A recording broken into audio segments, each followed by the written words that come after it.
Nah, yang pertama yang akan menghancurkan pahala saum adalah al-ghibah. Apa itu ghibah? Ghibah adalah zikruka akhaka al-muslima bima yukrihu walau bima fih walau bihadratih. Menceritakan kejelekan saudaramu yang muslim dengan sesuatu yang tidak disenanginya, atau menceritakan kejelekan saudara muslim meskipun hal tersebut bima fih, meskipun terjadi, walau bihadratih, meskipun di hadapannya, gitu ya. Jika kita menceritakan kejelekan saudara kita yang muslim, baik itu emang kenyataannya seperti itu jelek, gitu, itu sama gibah. Andaikan tidak terjadi, itu berarti bohong, gitu ya. Andaikan nyata itu gibah, andaikan tidak terjadi, itu bohong. Meskipun di hadapannya. Jangan sampai ada istilah, saya daripada menceritakan di belakang atau daripada ngomongin di belakangnya, mendingan langsung aja labrak di depannya. Nah, itu sama berdosa. Tidak boleh. Itu tidak boleh.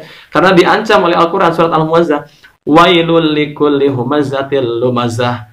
Wailul, kecelakaan, likulli humazatin, bagi orang yang suka mengumpat di belakangnya. Wal lumazah, humazatil lumazah, dan lumazah, orang yang suka mencaci di depannya. Jadi baik mengumpat di belakang maupun mencaci di depan itu sama-sama berdosa, sama-sama dilarang, diancam kecelakaan baginya. Jadi intinya, mau di depan mau di belakang kita harus berkata dengan baik. Nah, ghibah ini termasuk minal kabair, termasuk dosa-dosa besar, gitu ya. Bahkan di dalam hadis diceritakan al-ghibatu asyaddu minaz zina. Ghibah itu lebih berat dosanya daripada zina.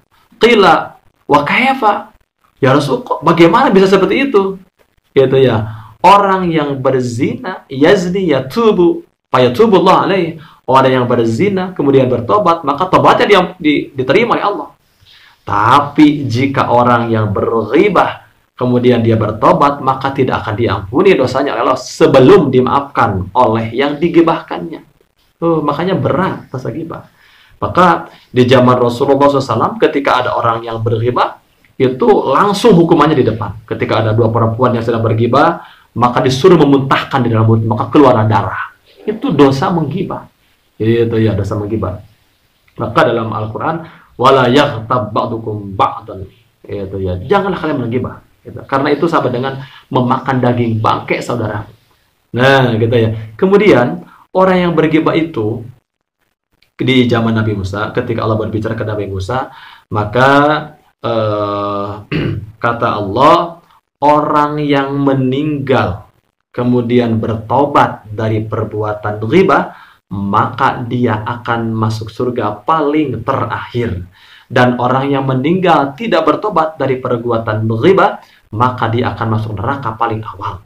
Itu saking dahsyatnya, besarnya dosa ghibah. Makanya hati-hati, kita jaga lisan dari berghibah, jaga lisan dari menceritakan kejelekan-kejelekan orang lain. Baik itu saudara kita sendiri, baik teman, atau kerabat, atau pemerintah, gitu, atau siapa saja.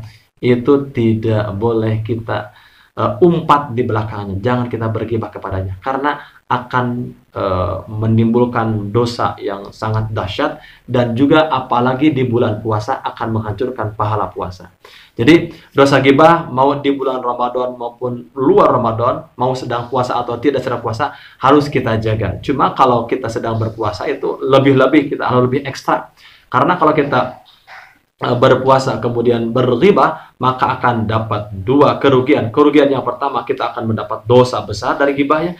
Kerugian yang kedua adalah akan menghancurkan pahala saum kita.